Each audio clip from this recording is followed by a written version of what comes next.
Hello, everyone. Today's news about Ukraine is fairly predictable in that there's going to be Zelensky's address to the UN Assembly. He's been addressing some type of organization or government regularly, several times a month. There's been another attack by Russia against civilians with casualties, and so on and so forth. So, let's dive in. Here's our summary. I'd like to point everybody toward the second paragraph there, talking about how much territory has been liberated by Ukrainian armed forces since the start of the counteroffensive. If you don't think it's enough, consider that they had to make their way across vast minefields, barbed wire, booby-trap trenches, and so on and so forth. I think that's a lot, considering what they have to deal with. 7 more Ukrainian military officials have been dismissed as part of the shakeup, trying to fight the corruption in the defense ministry. And this last piece is what I was talking about. There's been an attack on the city of Kherson with casualties.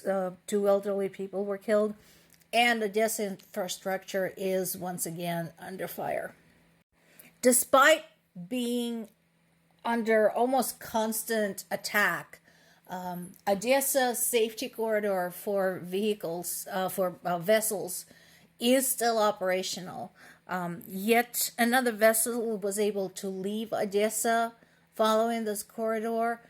This is something folks don't realize. There's been ships trapped in Odessa, foreign ships, not daring to leave ever since Russia bailed on the grain deal. It wasn't just about the grain. It basically said they were going to attack any ship leaving or coming into the port of Odessa, regardless of what it was carrying, and all of them will be treated like military objects. So this is really, really huge. This is the 5th ship to leave the port. And something else to remember is these ships are from other countries. These are not Ukrainian. This particular one that's leaving today is from Cayman Islands. So once again, I want to address the governments of those vessels and ask them, are you planning to do anything at all about protecting your citizens in your property? Are you going to do anything?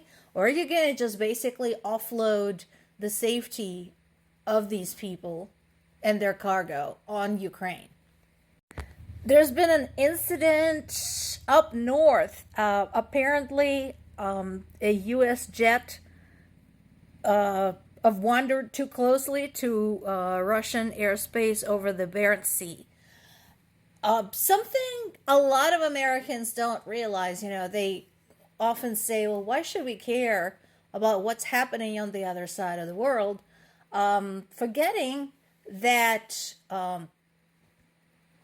if you go to Alaska, Russia is right there. You might not be able to see it from your back window like Sarah Palin said she could, but it is very, very close. There's just a tiny strait that is separating Russia and U.S. soil.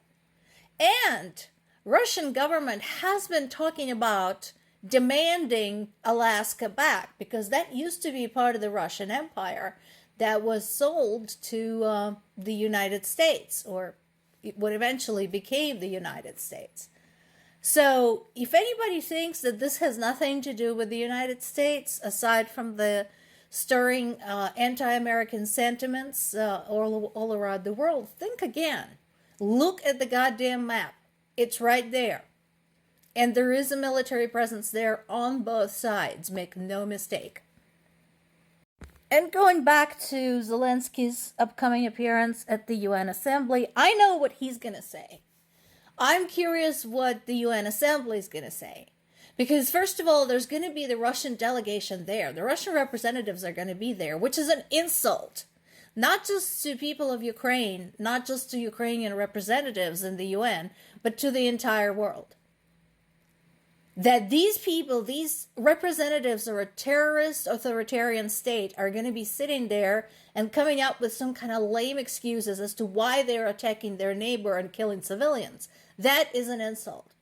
So I'd be curious to see how this comes out. I don't have a lot of hopes considering UN's behavior as of late. So more to come.